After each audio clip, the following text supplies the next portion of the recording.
नमस्कार दोस्तों, स्वागत करता हूं मेरे YouTube चैनल IVME में। आई होप अगर आपको ये वीडियो अच्छी लगे तो प्लीज़ लाइक शेयर सब्सक्राइब जरूर कर दे और बेल आइकॉन को जरूर प्रेस करें ताकि आने वाली नोटिफिकेशन आपको मिलती रहे। कहते हैं भारत ऋषि मुनियों और अवतारों की भूमि रही है। भारत एक रहस्यमयी देश है। यदि धर्म कहीं है तो सिर्फ यही है, यदि संत कहीं है तो सिर्फ यही है। माना कि आजकल धर्म अधर्म की राह पर चल पड़ा है, माना कि अब नकली संतों की भरमार है, फिर भी यहाँ की भूमि ही धर्म और संत है। तो दोस्तों, मैं आपको बताने जा रहा हूँ भारत से जुड़े ऐसे अनसुलझे रहस्य जिनको जानना आपके लिए बेहद जरूरी है। एक बार की बात है, ओशो ने जानकारी दी थी कि 1937 में तिब्बत और चीन के बीच बोकाना पर्वत की एक गुफा में 716 पत्थर के रिकॉर्डर मिले हैं। जैसे ही इसके बारे में लोगों को पता चला तो इसके बारे में खोजबीन शुरू होने लगी और वैज्ञानिक भी रुचि लेने लगे। ठीक इसी तरह रूस के एक बड़े वैज्ञानिक ने वर्षों तक मेहनत करके यह प्रमाणित कर दिया कि तो रिकॉर्ड ही है। महावीर से 10,000 साल पुराने, यानी आज से कोई 13,500 साल पुराने ये रिकॉर्डर बड़े आश्चर्य के हैं, क्योंकि ये रिकॉर्डर ठीक वैसे ही हैं जैसे ग्रामोफोन का रिकॉर्ड होता है। ठीक उसके बीच में एक छेद है और पत्थर का ग्रुप है जैसे ग्रामोफोन के रिकॉर्ड पर होते हैं। पत्थर के आकार में ये रिकॉर्डर किस यंत्र पर और किस सुई के माध्यम से वे पुनर्जीवित हो सकेंगे यह अभी तक तय नहीं हो सका। अगर एक आध पत्थर का टुकड़ा होता तो संयोग भी हो सकता था। 716 हैं, सब एक जैसे, जिनमें बीच में छेद है, सब पर ग्रुप है और उनकी पूरी तरह सफाई धूल हटाई गई। तब बड़ी हैरानी हुई। उनसे पल प्रतिपल विद्युत की किरणें विकिरण हो रही थी। लेकिन क्या आदमी आज से 12,000 साल पहले ऐसी कोई व्यवस्था थी कि वह पत्थरों में कुछ रिकॉर्ड कर सके? तब तो हमारे इतिहास को और भी ढंग से लिखा जाना होगा। भारत में ऐसे कई स्थान हैं जिनका आज भी रहस्य बरकरार है। इन अनसुलझे रहस्यों को सुलझाने का कोई प्रयास कर रहा है। वैसे तो भारत में हजारों अनसुलझे रहस्य हैं, लेकिन यहाँ प्रस्तुत प्रमुख 10 अनसुलझे रहस्य मैं आपके सामने रख रहा हूँ। भारत से जुड़े ये रहस्य कई ऐसे घटनाएं घटी हैं जो कि अकल्पनिक है और अविश्वसनीय है। भारत में ऐसे कई रहस्य हैं जो छुपी हुई हैं और कई ऐसे रहस्य हैं जो उजागर हो चुकी हैं। केरल के श्री पद्मनाभ मंदिर में 7 तहखानों में लाखों टन सोना दबा हुआ है। उसके 6 तहखानों में से करीब 1 लाख करोड़ का खजाना तो निकाल लिया गया है, लेकिन 7वें तहखाने को खोलने पर राज परिवार ने सुप्रीम कोर्ट से आदेश लेकर रोक लगा रखी है। आखिर ऐसा क्या है उस तहखाने में जिसे खोलने से वहां तबाही आने की आशंका जाहिर की जा रही है? कहते हैं उस तहखाने का दरवाजा किसी विशेष मंत्र से बंद है और वह मंत्र से ही खुलेगा। लोगों का यह भी कहना है कि उस दरवाजे के पीछे शक्तियां मौजूद है जो दरवाजा खुलने के साथ ही सारे विश्व को तबाह कर सकती है। इसलिए इस दरवाजे को खोलने के लिए रोक लगा रखी है। भारत रहस्यों से भरा है। ठीक वैसे ही वृंदावन का एक मंदिर जो अपने आप ही खुलता और बंद हो जाता है। कहते हैं निधि वन परिसर में स्थापित रंग महल में भगवान श्री कृष्ण रात में शयन करते हैं। रंग महल में आज भी प्रसाद के तौर पर माखन मिश्री रोजाना रखा जाता है। सोने के लिए पलंग भी लगाया जाता है। सुबह जब आप इन बिस्तरों को देखेंगे तो उसमें सिलवटें पड़ी हुई रहती है, तो साफ पता चलता है कि यहाँ रात में जरूर कोई सोया था और प्रसाद भी ग्रहण कर चुका है।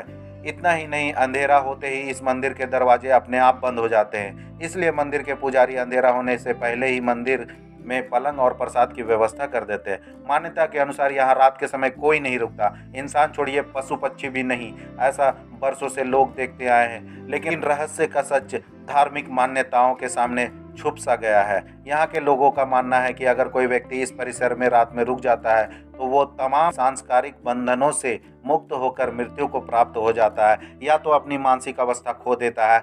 ऐसा भी देखा गया है कि कई लोग वृंदावन के जंगलों में रात में रुके हैं और सुबह वो अचेत अवस्था में पाए गए और अपना मानसिक संतुलन खो चुके हैं।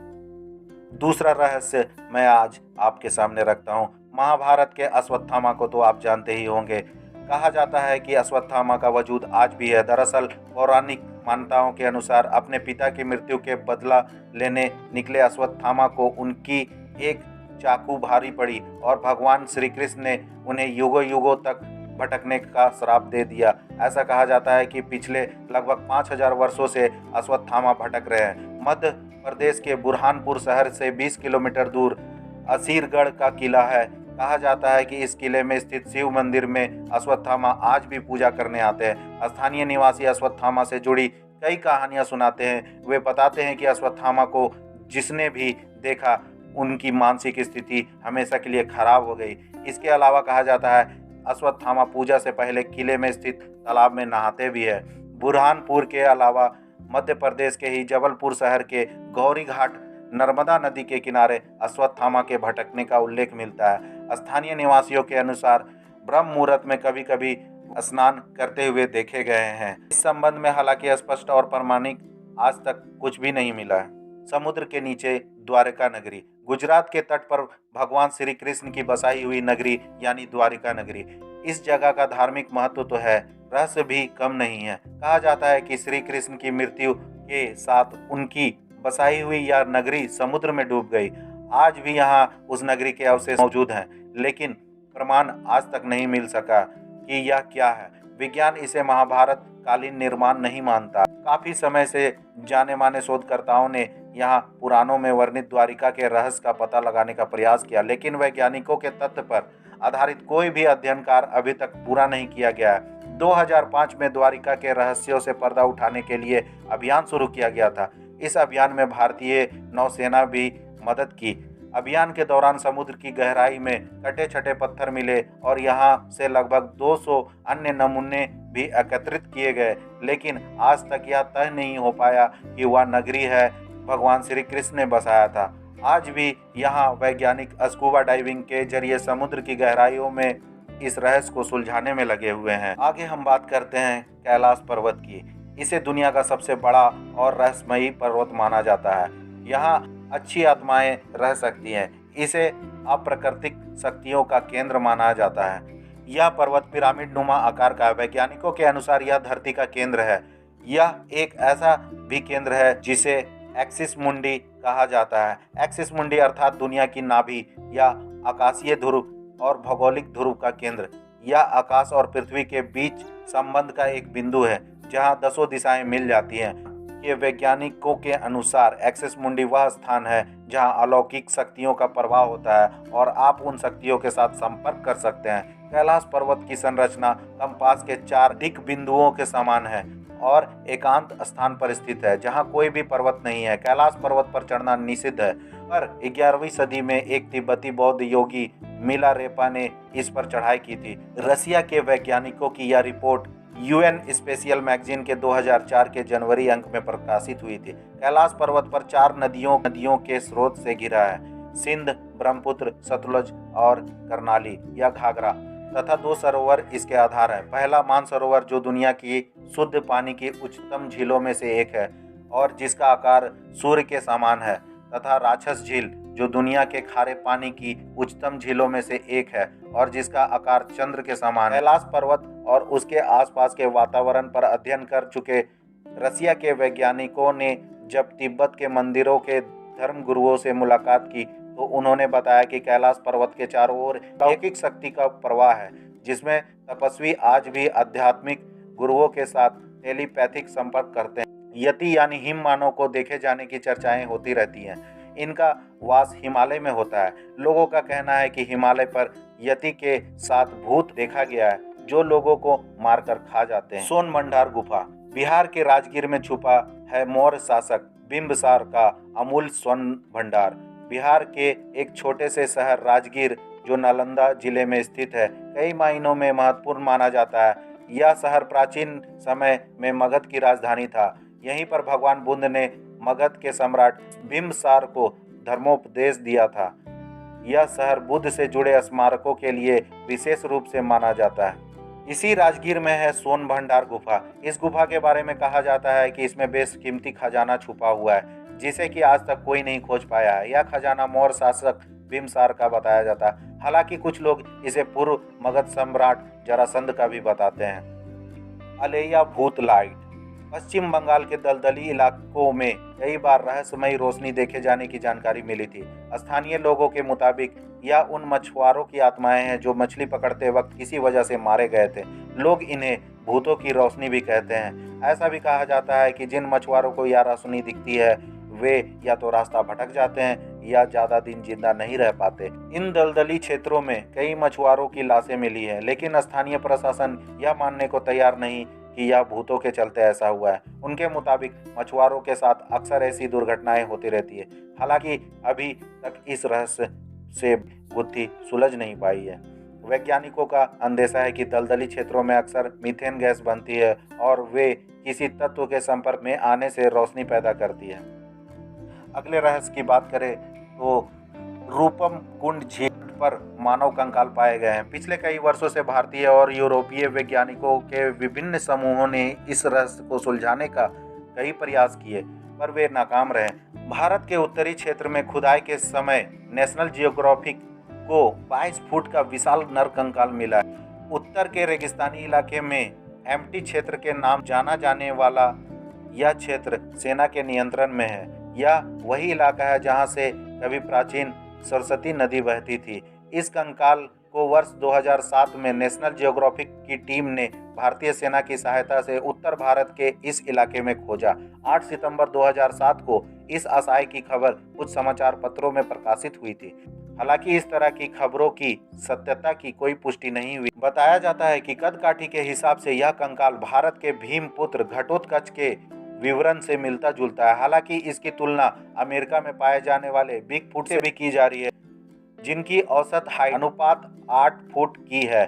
इसकी तुलना हिमालय में पाए जाने वाले यति से भी की जा रही है, जो बिगफुट के समान ही है। माना जा रहा है कि इस तरह के विशालकाय मानव 5 लाख वर्ष पूर्व से 1 करोड़ 20 लाख वर्ष पूर्व के बीच में धरती पर रहा करते थे, जिनका वजन लगभग 550 किलो हुआ करता था।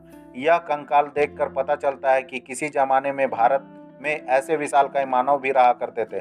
माना जा रहा है कि भारत सरकार द्वारा अभी इस खोजबीन को गुप्त रखा जा रहा है। खास बात यह है कि इतने बड़े मनुष्य के होने का कोई प्रमाण अभी तक प्राप्त नहीं हो सका था। क्या सचमुच इतने बड़े आकार के मानव होते थे? यह पहला प्रमाण है जिससे कि यह सिद्ध होता है कि उस काल में कितने ऊंचे मानव होते थे।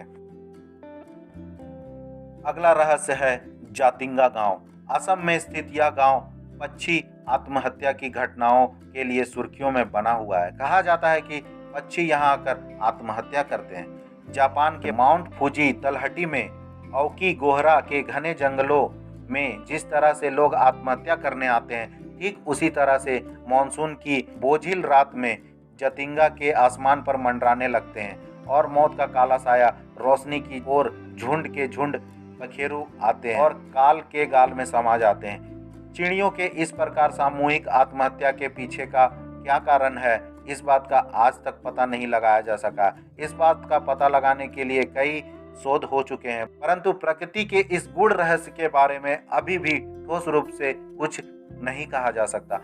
आसाम के कछार स्थित इस घाटी के रहस्यों को जानना जरूरी है। अगला रहस्य है भारत की गुफाएं। भारत में बहुत सारी प्राचीन गुफाएं हैं, जैसे बाघ की गुफाएं, अजंता एलोरा की गुफाएं, एलिफेंटा की गुफाएं, भीम बेटका की गुफाएं। ये सभी गुफाएं किसने और कब बनाई, इसका रहस्य अभी सुलझा नहीं है। बात करें अगले रहस्य की तो तिब्बत का यम द्वार। प्राचीन काल में तिब्बत को त्रिविष्टप कहते थे। यह अखंड भारत का एक हिस्सा हुआ करता था। तिब्बत को चीन ने अपने कब्जे में ले रखा था। तिब्बत में दार चेन से 30 मिनट की दूरी पर यह यम का द्वार है। यम का द्वार पवित्र कैलाश पर्वत के रास्ते में पड़ता है। हिंदू मान्यताओं के अनुसार इसे मृत्यु के देवता यमराज के घर का प्रवेश द्वार माना जाता है। यह कैलाश पर्वत की परिक्रमा यात्रा की शुरुआती पॉइंट पर है। तिब्बत के लोग इसे चोरटेन कांग नगी के नाम से जानते हैं, जिसका मतलब होता है 2 पैर वाले स्तूप। ऐसा कहा जाता है कि यहाँ रात में रुकने वाला जीवित नहीं रह पाता। ऐसी घटनाएं भी हो चुकी हैं, लेकिन इसके पीछे के कारणों का खुलासा आज तक नहीं हो पाया है। साथ ही यह मंदिर नुमा द्वार किसने और कब बनाया, इसका कोई प्रमाण नहीं है। ढेरों शोध हुए, लेकिन कोई नतीजा नहीं निकल सका। तो आई होप दोस्तों मेरी ये जानकारी आप लोगों को अच्छी लगी हो। तो इस चैनल को लाइक शेयर और सब्सक्राइब जरूर कर दें, और हाँ, साथ ही साथ बेल आइकॉन पर जरूर क्लिक करें ताकि आपको आने वाली नोटिफिकेशन मिलती रहे। थैंक यू, धन्यवाद।